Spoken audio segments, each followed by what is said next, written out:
Ce projet est une volonté de créer un objet qui soit un objet non identifié.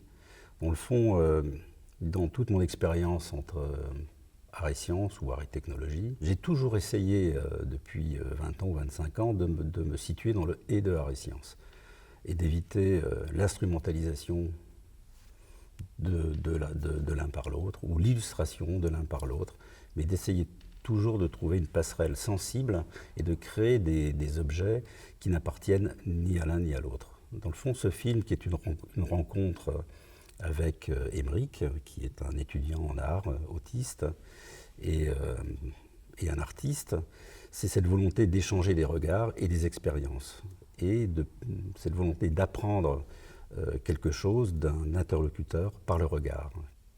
Alors ce projet, c'est le fruit d'une rencontre avec le professeur de Vauchel et Luc Vendrome de l'université d'Amiens,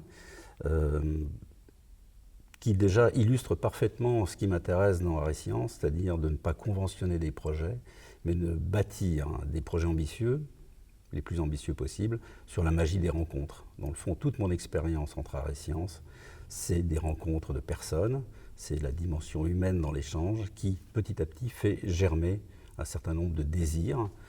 C'est pas tellement entre, je dis art et science, c'est plutôt désir d'art et désir de science. C'est très compliqué de bâtir un art sur les analogies ou les similitudes. Ce qui est important pour les artistes à l'heure actuelle, je pense, c'est d'aller vers les mondes lointains. Dans le fond, ce qui tue toute activité de recherche, c'est sans doute l'hyperspécialisation, sans doute nécessaire, mais le corporatisme. Donc, très vite, moi j'ai voulu m'écarter de l'atelier, c'est-à-dire exporter l'atelier d'une part dans les musées, dans les années 90, mais aussi beaucoup dans les laboratoires, pour me sentir comme un corps étranger, c'est-à-dire quelqu'un de non spécialiste, quelqu'un qui avait tout à apprendre. Et dans le fond, c'est ce qu'il faut se poser comme question tous les matins dans son atelier. C'est pas de bâtir un art de certitude, mais c'est de se perdre dans des territoires ou des terrains où tout est à construire.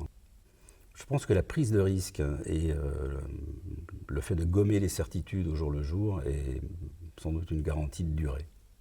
Pour parler déjà du film et du scénario, dans le fond, ce film, qui a une volonté comme ça d'esthétisme extrêmement minimaliste, pour mettre en exergue tout simplement une rencontre et un échange de regards, un scénario simplissime, voire simpliste, c'est rencontrer quelqu'un, en l'occurrence Émeric, se présenter et le représenter. Alors ce film et Émeric m'ont donné l'occasion de réfléchir à comment on peut regarder le monde avec singularité, avec différence, ou disons plutôt sans indifférence.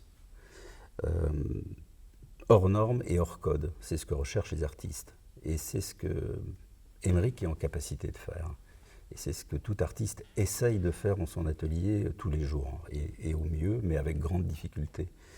Ce film aussi, il faut le dire, m'a fait prendre conscience aussi, m'a rappelé que quand j'étais adolescent, à la fin de mes études, après le bac, les raisons pour lesquelles j'ai choisi d'être artiste.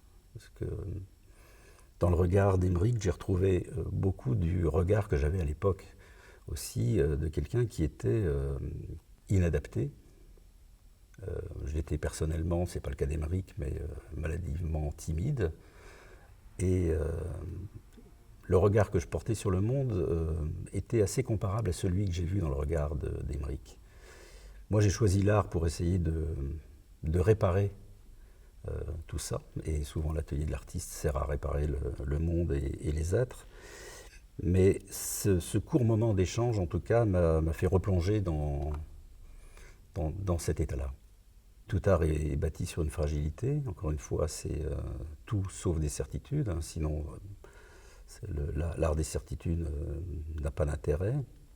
Il est trop orgueilleux. Mais c'est toujours l'approche sensible qui est principale et celle que je recherche dans toutes les formes d'art que j'essaie de développer. J'essaye d'enseigner le dessin depuis 20 ans et surtout le dessin d'observation. Donc, dessiner ce qu'on voit est sans doute la chose la plus difficile. Dessiner un portrait est sans doute la chose la plus difficile.